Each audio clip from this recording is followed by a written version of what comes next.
ability to like just get completely synced audio that like has been recorded by Riverside is so nice. It's like it's not that hard to match everybody up manually, even though we don't use sync points, but like it does take a minute. But hello and welcome to Behind the Locked Doors, a conference call disguised as a podcast where we keep each other accountable for our projects. I am Scott Paladin. I am working on a horny werewolf audio drama called It Takes a Wolf. And you are like working on the production part now because you're done like drafting. I no longer said writing because the writing part has been. I noticed that. Yeah, it's really exciting. I'm still. I mean, there's going to be revisions, but anyway, okay, more introductions. We can get to status later. Hi, I'm Jack. I'm working on As in West, a spinoff of Unspeakable Distance. Hi, I'm Interiority, aka Mike, and I am deep in the word mines on my audio drama Sunday. Not going to see the light of day from that for a while. Like it just, yeah. I feel you. Okay, so we'll do our check-ins. I don't remember exactly what I said, what I was doing last time. I know that I have sent out my first draft to a bunch of alpha readers and gave people heads up that, please read this and give me input. So I'm waiting back on some of those still. So before I do my next draft revision, we have the virtual tabletop read coming up day after tomorrow, which that'll be fun. So I've done a bunch of production on that. And then I have started working on the casting call. I'm probably actually going to, I was thinking it was going to come out next week. I was going to do stage 1 of the casting call. I think I might delay that actually, so I can get a couple more ducks in a row. But yeah, that's where I'm at. Amazing. That's You've done a ton of stuff. I actually finished my homework for one. Well, kind of. I finished the longer draft of episode 2. What I have not done is any edits on the pilot stuff. But that's okay. I feel like good about having completed any part of my homework on any given week. So we'll take that as a win. Also, we're Samless today. Yeah, we are Samless today. Yeah. Just one of those. They have to do something much cooler and more like worthwhile to the world than come talk about. To come talk to us on a podcast that doesn't really need to exist. How are you doing, Interiority? How'd your homework go? I mean, like, I'm trying to find like a more elegant way to say it, like I've done fuck all.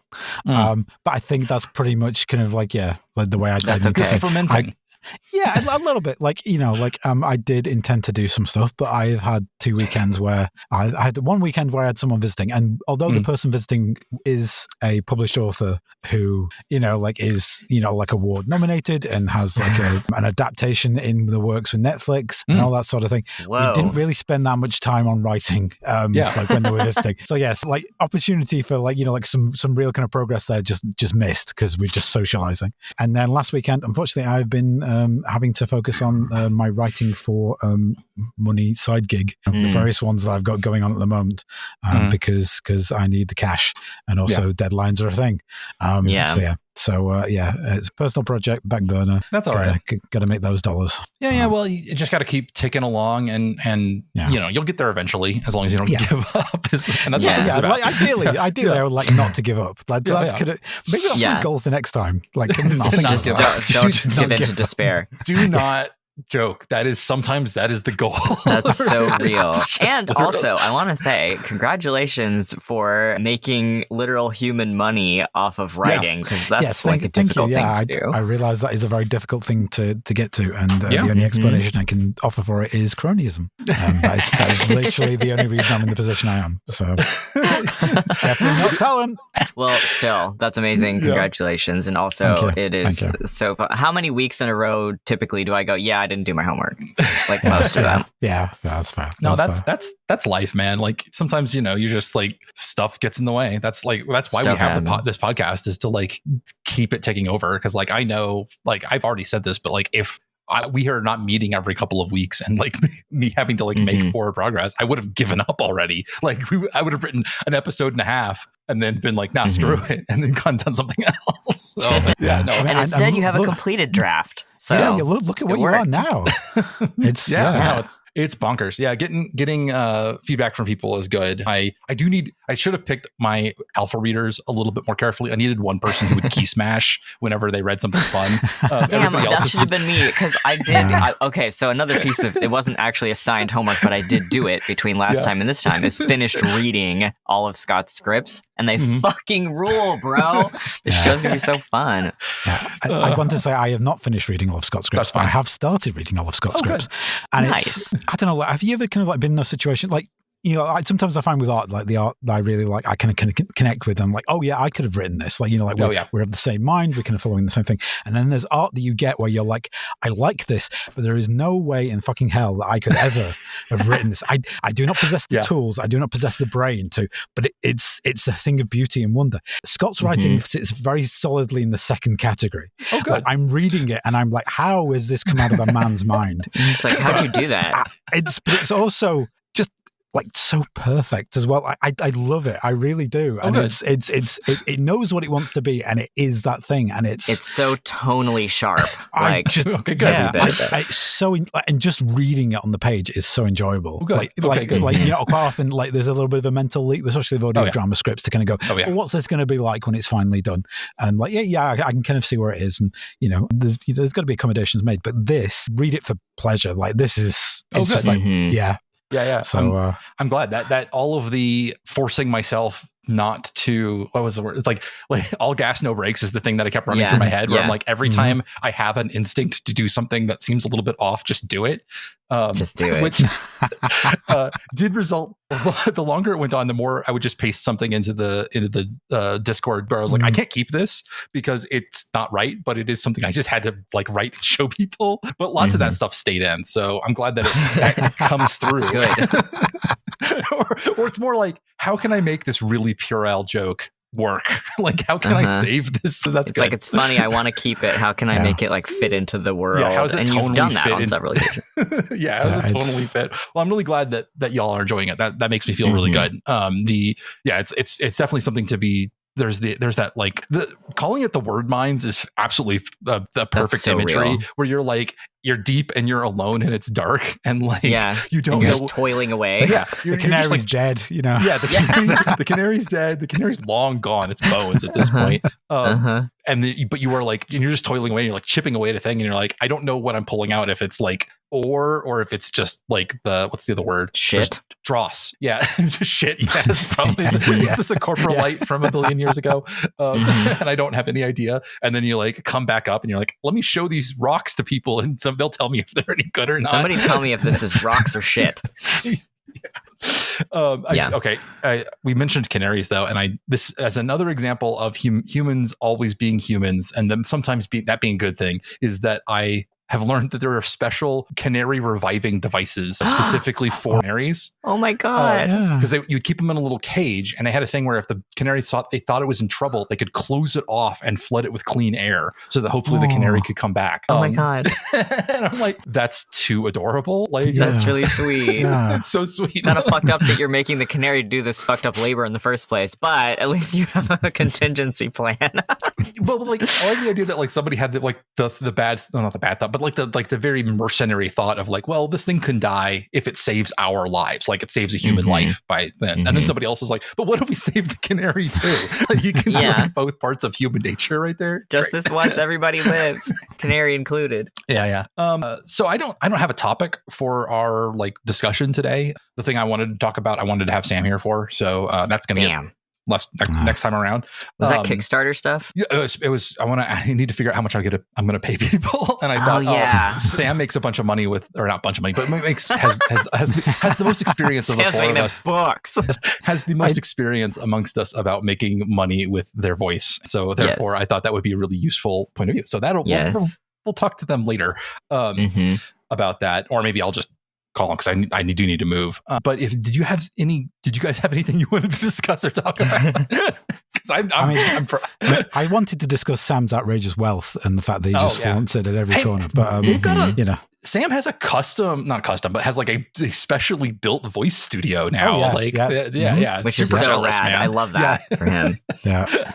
I went to do an actual voice recording I cared about the other day, and I had to go in my closet for the first time ever, and like record like a little hermit amongst all of the hanging coats and drying laundry and dirty clothes. I bet the coats are very sound insulating, though. Yeah, That's why you want to do that. Yeah, it's because a small closed closet full of soft materials. Yeah, it's the cheat for a long time. Ever since like home recording started, people have been like, "Yeah, go in your closet," and it works great. But I hadn't previously had to do that. I had like an office before that was like somewhat sound treated, and now I'm like not in.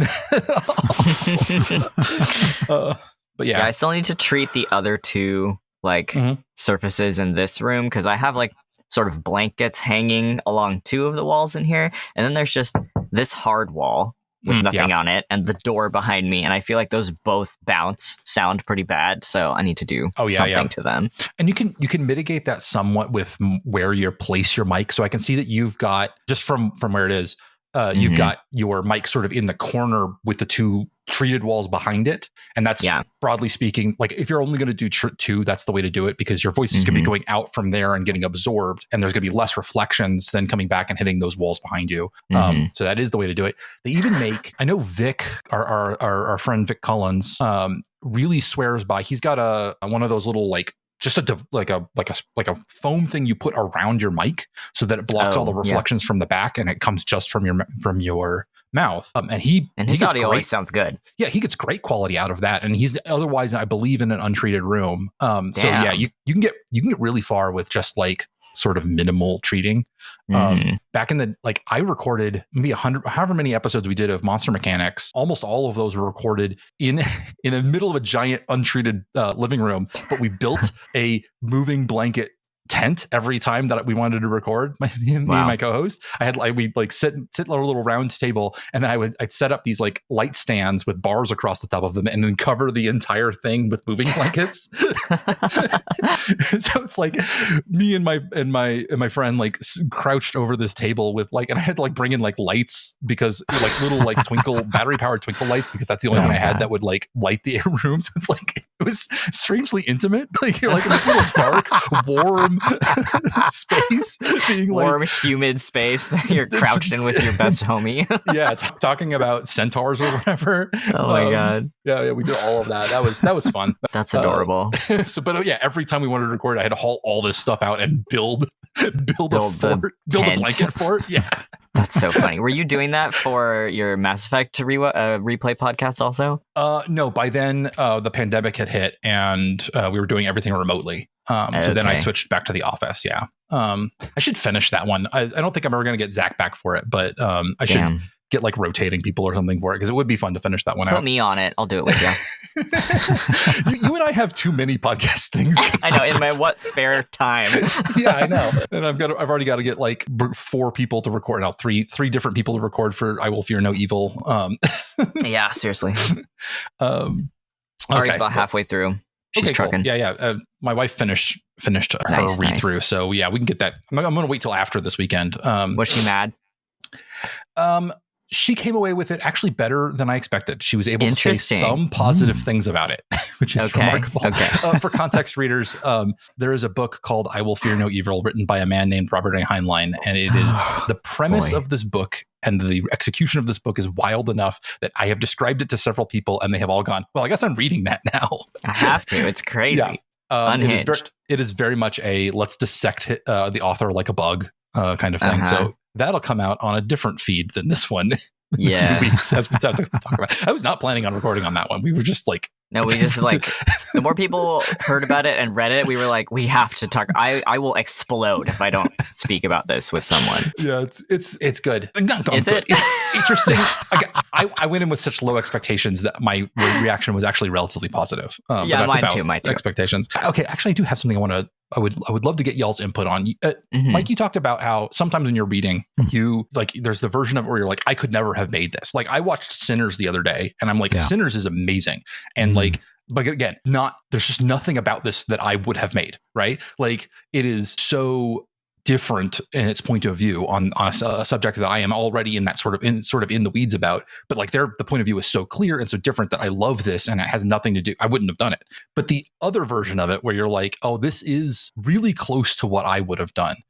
Does anybody else read that and get mad? Like, it makes you angry that you're like, I could have done that? Oh yeah, that could have been me. There's anger, there's jealousy, there's just Yeah. Okay. Yeah, a lot of negative emotions kind of rolled up into one. Just a lot of introspection about kind of how much I've wasted my life, and then a run through of all the decision points in my life where I should have made the right decision but didn't. Just play as a montage, probably for about 48 hours at least. So it's an interesting journey. Yeah. Conversely, I find often that I read or watch something that has a premise that I feel I could have executed better. Which I don't know what that says about me or the media that I've been consuming. But sometimes I do. I just read something and I go, well, shit, I could tell you the 5 or 6 minor to major scale changes that you could have made that would have made this piece of media fantastic instead of kind of mid. Or actively bad. Yeah. Yeah, right. Yeah. Well, I feel like you and I did that with Sucker Punch. We went through and we were like, we should have let Scott make this movie. I feel like this could have been a really good movie. Don't bring that movie Scott back up to me. Instead of Zack Snyder. Jeez. Yeah. You can't bring that movie up to me anymore. We can't talk about Sucker Punch. Anyways. It's interesting because when you see something that you have, you feel like you've got a distinct point of view on, and you I know how to fix this. Sometimes you're like, you get that I'm going to go in there. I'm going to see how I could, what changes I could make, how I could revitalize it, how I could subvert the things that it does wrong, things like that. And that is sort of creatively rejuvenating. The corollary I was talking about, where it's something really close to what you do, and it makes me mad. I'm like, why didn't I do this? It does. I know that part of that is that the point of view of whatever I'm seeing is close enough to my own that now I feel that I can't touch this. They did it. They did it as good as I could do it, or better. And I couldn't even bring some of my own personalness to this, because they told my point of view better than I would have told that point of view. Right. Okay. Yeah. I see what you're talking about. Yeah. It kind of robs you. But when you see something, you're like, oh, that's there's something there. There's juice there. There's meat on those bones. We could gnaw on this and figure something out better. That I find the opposite, sort of almost exciting. Yeah. Although listeners, can you tell Scott is in his werewolf bag right now? He's like, I need to gnaw some bones immediately. I've been using that imagery for a long time, but then again, you've been in your werewolf bag for a long time. That's true. How long have you been making this show? 2 years. No, I've been using gnaw on the bones for ever. But then again, okay. I have been thankfully my internet forever. History. Yeah, I've been wolf pilled forever. So thankfully my internet history has been wiped by username changes. So there's stuff that's no longer available on the internet. But that's not new either. I have been in the wolf hole for a long time. Wolf hole. Oh yeah. Really quick, circling back to your untreated space that you recorded. So my one downside, the reason I need to treat my other 2 walls is because I have a terrible habit of turning my head to the side when I laugh, which means the loudest sound I make bounces off of my hardest wall every time. Yeah. Anyways, werewolf hole. Okay. Let's see if there's anything I wanted to talk about with the virtual table read. We're splitting that up into 2 groups. So I got to play who gets to go where. They got a bunch of guff about people being like, hey, why wasn't I in Mike's group? How come we all can't read with Mike? What the hell? I'm surprised about that. I was kind of I want to read with the cool kids. Yeah, and then everyone was like, I want to read with Mike. And I'm like, oh, okay. Officially, they're both sets are the cool kids table. They are. They're really, the lineup you've got are excellent people top to bottom. It's so good. Yeah. I'm so excited. So, okay. Well, since I think we've kind of ranged over a couple of little topics, and it's probably enough for an episode anyway. Let's set our goals. So 2 weeks from now, maybe ish, something like that. I don't know if we have probably. That will be mid-August. This is the thing. I'm pushing back my casting call. I was going to start it next week, Monday. I want to push it off another week, but that means that by the time we meet, it would be out. But I don't know if I want to make that call. I don't know if I want to make that call just yet because, like I said, I want to have a couple more ducks in a row. Specifically, I want to be able to say, hey, here's how much these roles are going to be for. Sure, you want to have like payment information available. Yeah, so that people know what they're getting into and break it up. Here's what the pilot's going to be. Here's what it will probably be later. Blah blah blah blah. All that stuff. On people. Nice. So okay, I'm going to make significant progress on that, and I'm going to work on some other background production stuff, and then maybe if I get my alpha readers all back, I'll start working on some revisions. I already know that there's like, I don't know, at least 1,000 words need to be added to like episodes 7 and 8 probably. Got to figure out what that would be, but I'm waiting for feedback before I do that. So like my goals start worrying about other people, or now they start being reliant on whether or not other people like give me feedback and stuff. That's where that's where I want to be. The next thing is the casting call for episode 1 so that I can get some of those principles in. And then, then we can start doing like real production recording and stuff. Oh my God. Very exciting. Yeah.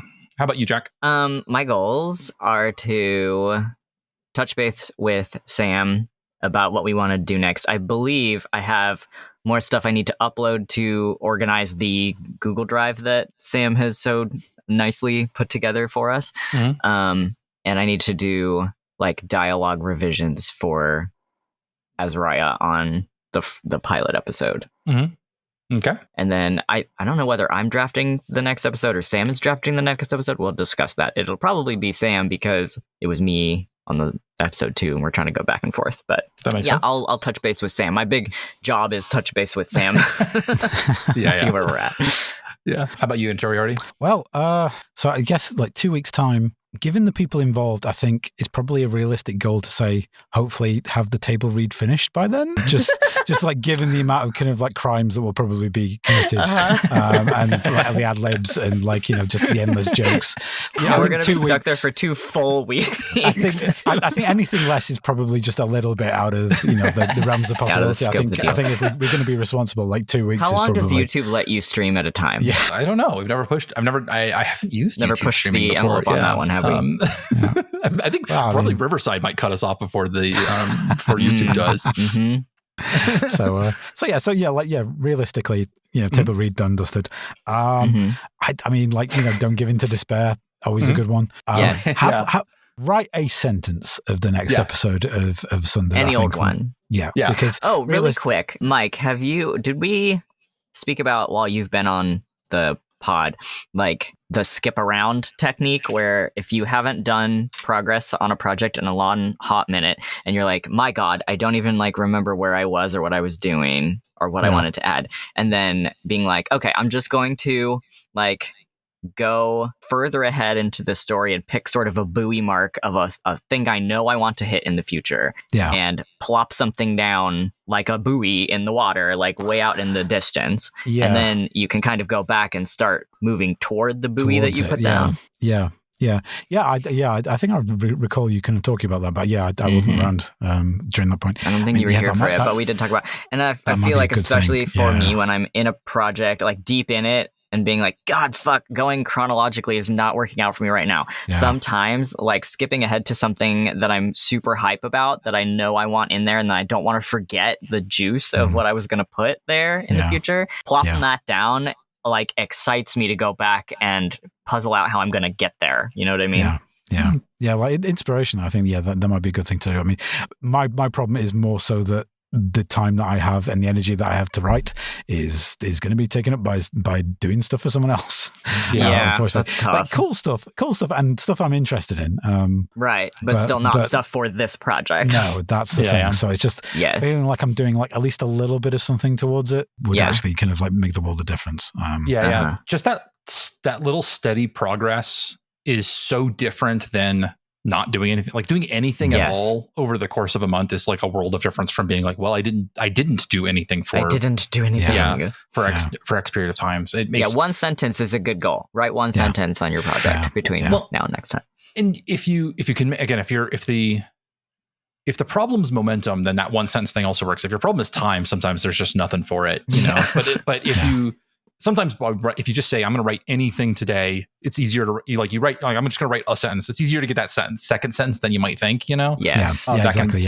But if you're limited on time and like a creative energy and stuff, then, there may just not be that may not be as useful for you. So okay, at least once a year. Good luck. At least once a year, I try to do the like micro NaNoWriMo where like you pick a month where every day you write 250 words or like some tiny amount. Yeah. And there are days where I just miss it. And there are multiple days in a row I will miss it. But then some days you write your 250 words. The next thing you know, you've written 1,000 words. And you're like, whoa, that was easy. Okay. And by the end, you have more words than you started with, even if the amount is not large. It's more than 0. Yeah. Yeah, I kind of wish I didn't have a job which required writing as well, because like any given single day, I'm going through like 7,000 words easy anyway. So I get to the end of the day and it's like, well, how much is left in the tank for this? So it's like the tank got spent on the working for money. Damn. Yeah. So but like the current jobs I've got are all due by the end of August. So I'm hoping like at least by mid-August I can get some of them out of the way, and I can then divide the time a bit more evenly. But next couple of weeks it's going to be tough, but I'll make it through. Yeah. Okay. All right. Cool. We're thinking thoughts at you, positive thoughts at you. sending you energy. Yeah. Beaming it. I think the exchange rate's terrible between us and you right now. So it's an efficient use of energy. Yeah. I mean, you can blame it on Trump, but I blame most things on him. Yeah. Yeah. Exactly.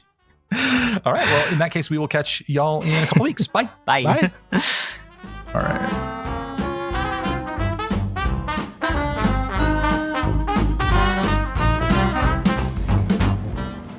Thank you for joining us for this episode of Behind the Locked Doors, where I have just discovered that I think our Patreon page hasn't been like live this entire time. So I'm gonna have to double check on that. But you could try it at patreon.com/cursed knowledge. If you want to find more about our projects, go to www.library.horse. And other than that, we'll see you in a little bit. Bye.